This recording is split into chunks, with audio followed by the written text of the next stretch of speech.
Fala pessoal, beleza? Tudo bem? Bem-vindos a mais uma aula do nosso curso de C++, nosso curso básico de C++. Nessa aula nós vamos então baixar e instalar o CodeBlocks. Na verdade eu já baixei, já instalei, tá? Então eu vou mostrar para vocês o caminho aqui. O link está na descrição, codeblocks.org. CodeBlocks é uma IDE. A IDE ela nada mais é do que a junção de um editor de texto puro, que é o que nós precisamos para escrever qualquer programa, tá? Então qualquer linguagem que você for trabalhar, você vai precisar de um editor de texto puro. Se você quiser escrever no bloco de notas do seu Windows, pode. No Nano do Linux, pode. No Leafpad do Linux, pode. Então, a questão é que depois você vai precisar compilar, beleza? Vai salvar na extensão CPP, que é de C++, e vai compilar, tá? A nossa IDE, né, uma IDE, ela já vem com isso, com um compilador já embutido nela. Então, além de ter um editor de texto puro, além de nos ajudar com o código, né, sempre que nós vamos digitar ali, ela traz algumas dicas no código para a gente não errar, né, de repente até para mostrar para a gente onde é que a gente está errando, né? Além das ferramentas de depuração, para a gente poder verificar linha a linha do código, o que está acontecendo, etc., para poder corrigir bugs. Nós temos também o nosso compilador já embutido, tudo numa ferramenta só. Então, nós conseguimos compilar. E o que é o compilador, né? Ele vai transformar a nossa linguagem, o nosso algoritmo, que está escrito em linguagem de programação de alto nível, de médio nível, que é o caso do C++, para uma linguagem de máquina, que é entendida pelo computador, tá? E aí sim pode ser executado tranquilamente. Então, estou aqui codeblocks.org/downloads, tá? O link vai estar na descrição. Basta vir aqui, ó, nesse primeiro, Download the Binary Release. E aqui nós temos os nossos arquivos, aqui, as nossas versões, né, dos sistemas, Windows, Linux e macOS. Então você escolhe aí o que é correspondente à sua versão, ao seu sistema. Tenho certeza que se você tem um Linux ou tem um macOS, com certeza você sabe instalar. Vai ser bem simples, tá? Aqui no Windows vai ser super simples. Então o meu aqui é de 64 bits. Eu escolhi então esse arquivo aqui, o quarto de cima para baixo, que tem aqui o mingw setup, beleza? Se você tiver um de 32 bits, é só vir aqui embaixo no de 32 bits, tá? Clicou aqui, vai baixar ali um instalador, que eu não vou baixar agora, porque eu já baixei, e é só você next, next, next, até terminar de instalar, beleza? Logo depois você vai ter o CodeBlocks instalado na sua máquina, e ele vai aparecer assim, tá? E aqui, o que nós vamos fazer, né? Antes de tudo, eu vou vir aqui em Settings, Compiler, tá? Por que eu estou fazendo isso, né? Tem um erro que é muito comum aqui no CodeBlocks, pelo menos aconteceu comigo, pode ser que aconteça com você. Então é bom a gente conferir isso aqui, né? Então aqui a gente vai selecionar o compilador. Então, GNU GCC Compiler, beleza? E aqui eu vou vir em Touchant Executables e eu vou procurar aqui então o nosso mingw, tá? Vou clicar aqui nos três pontinhos e vou procurar lá onde está instalado o nosso CodeBlocks. Eu vou procurar então o mingw. CodeBlocks, baixando o mingw. Então, CodeBlocks, mingw e bin. Dou OK. E agora o que nós vamos fazer? Eu vou vir aqui em File, New. Eu posso criar logo um projeto, mas eu vou criar só um arquivo, tá? Então eu vou vir aqui em File. Aqui eu vou escolher C++. Go. Next. Next. Aqui eu vou escolher onde ele vai ficar, tá? Então ele vai ficar nessa pastinha aqui, aula YouTube, e vou colocar o nome dele de aula 3. E ele vai ser salvo em CPP, que é C++, beleza? Vou salvar, vou dar um Finish, e ele está aqui completamente em branco, tá? Se eu fosse criar um projeto do zero, em C++, ele já me daria a estrutura básica aqui, mas eu fiz isso de propósito justamente para a gente ver do zero ali como que é a estrutura básica do C++, beleza?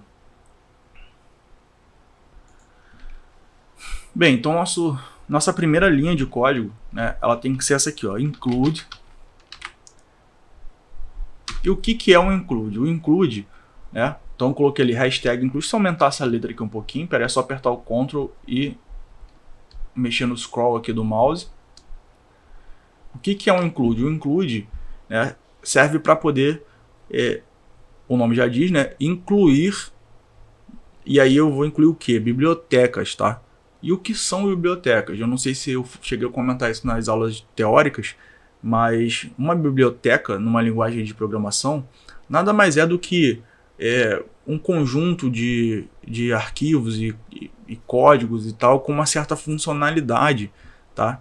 Ou seja, você, por exemplo, você vai ter uma biblioteca de matemática, né, vamos supor.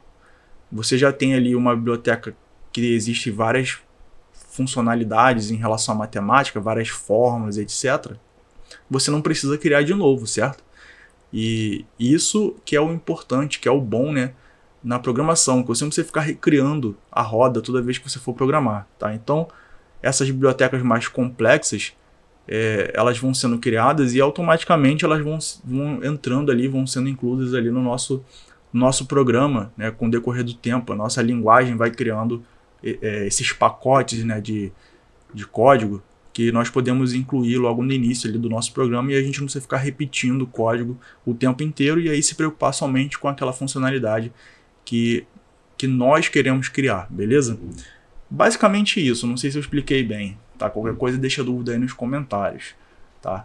E é claro, não deixa de se inscrever no canal, de clicar no sininho para receber notificações e deixar o seu like. Isso é muito importante, tá? Porque isso ajuda o canal a crescer cada vez mais e alcançar cada vez mais pessoas e nos incentiva a continuar trazendo aqui conteúdo gratuito para vocês, beleza?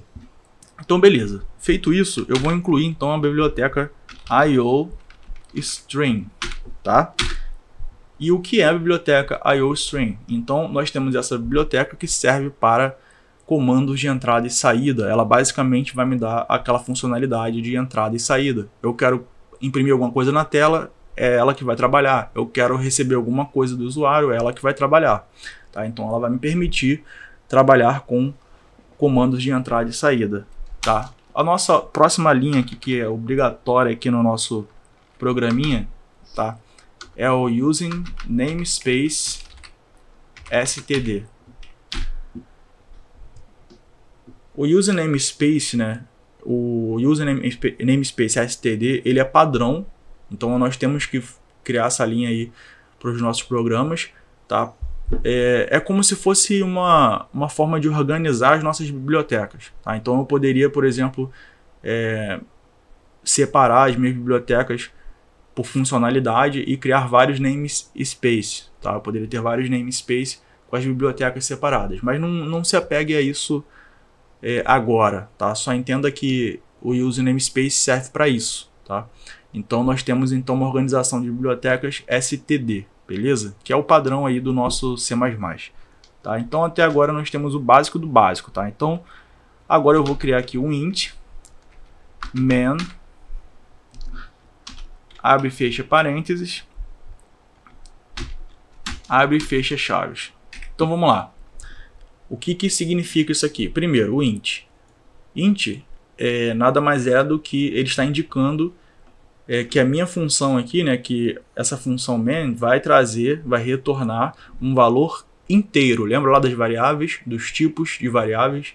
Pois o int significa inteiro. Então o nosso sistema ele vai estar esperando um retorno dessa função aqui, e essa função tem que retornar um valor inteiro, tá? Resumindo aqui, só para a gente entender, ele vai ter que retornar um valor, por exemplo, 0 para poder fechar. E enquanto não retornar 0, ele não vai fechar. Mais ou menos isso, tá? Beleza. Logo após eu tenho um main aqui. Main significa principal, tá? Dentro desses parênteses eu poderia colocar alguns parâmetros, mas a gente não vai ver isso agora. Então, esses parênteses aqui, eles servem para indicar que nós temos aqui uma função, tá? Que nós vamos estudar mais para frente também, vamos aprender a criar nossas próprias funções. E as chaves, né, no C++, serve para separar blocos de instrução, tá? Então, como essa função aqui é a função principal, nós temos que, dentro dessas chaves, nós vamos ter todo o conteúdo, todo o código principal do nosso programa, beleza? E agora nós vamos criar só mais duas linhas, tá? Que vão ser linhas aí... bem, olha só para deixar bem claro também, né? Para quem veio do Python, vai perceber que aqui no C++ a indentação não é obrigatória, tá? Então você pode indentar errado e ele vai funcionar, tá? Mas também tem a obrigatoriedade das chaves, coisa que no Python não tem.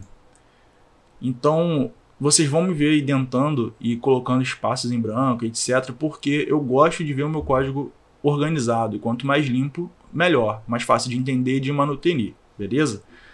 Eu vou dar agora aqui um comando chamado cout, tá? Cout, que significa que eu quero imprimir, eu quero que saia alguma coisa na tela, tá? Logo depois eu vou ter que colocar esses dois sinaizinhos aqui de menor, tá? Um seguido do outro, tem que ter aqui menor, menor. Então nós vamos entender isso melhor agora. Eu vou colocar entre aspas o que eu quero escrever na tela, tá? Então eu vou colocar aqui sem acento por enquanto, tá? Olá mundo, beleza? O que eu estou fazendo aqui? Eu estou jogando para dentro do comando cout, né? Eu estou jogando o olá mundo. Então é bem fácil de entender esse sinalzinho aqui, tá? Quando ele tá para a esquerda, significa que eu estou jogando o conteúdo que está aqui à minha direita para o comando à esquerda. Se fosse o contrário, né? Se fosse, por exemplo, um cin,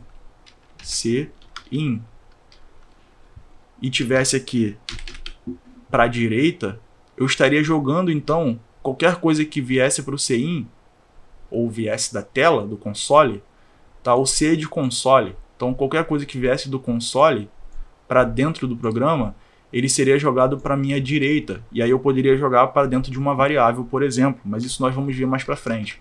Tá? Então, é só para a gente entender que o cout, o C de console, ou seja, saída na tela, nós vamos sair alguma coisa na tela, ele vai receber o olá mundo. É isso que eu quero que saia na tela, tá? E aqui nós vamos novamente jogar aqui o nosso sinalzinho menor, menor, para poder jogar um end L. O que é o end L? End L significa que acabou a linha, final de linha, né? End line, seria uma abreviação de line esse L aqui. Então, final de linha. Final de linha, o programa automaticamente pula para a linha de baixo, beleza? Então, sempre que eu terminar uma string, sempre que eu terminar aqui uma instrução, se eu quiser, basta eu colocar o end L aqui para ele poder recomeçar na linha de baixo. Então, a próxima instrução começa na linha de baixo. E, para finalizar a instrução, eu preciso de um ponto e vírgula, tá? Bem, esse ponto e vírgula é obrigatório. Então, toda instrução do meu algoritmo, lembre que o algoritmo é uma sequência de instruções para o computador executar. Toda instrução do meu algoritmo tem que finalizar com ponto e vírgula, beleza? E agora, eu vou dar um return 0, beleza? E lembrando que return 0, o return também é uma instrução, então precisa terminar com ponto e vírgula. Se eu deixar o código desse jeito, ele vai executar e vai fechar muito rápido, tá? Então eu preciso que ele pause para eu poder ver o que está acontecendo. Então o que eu vou fazer aqui? Um system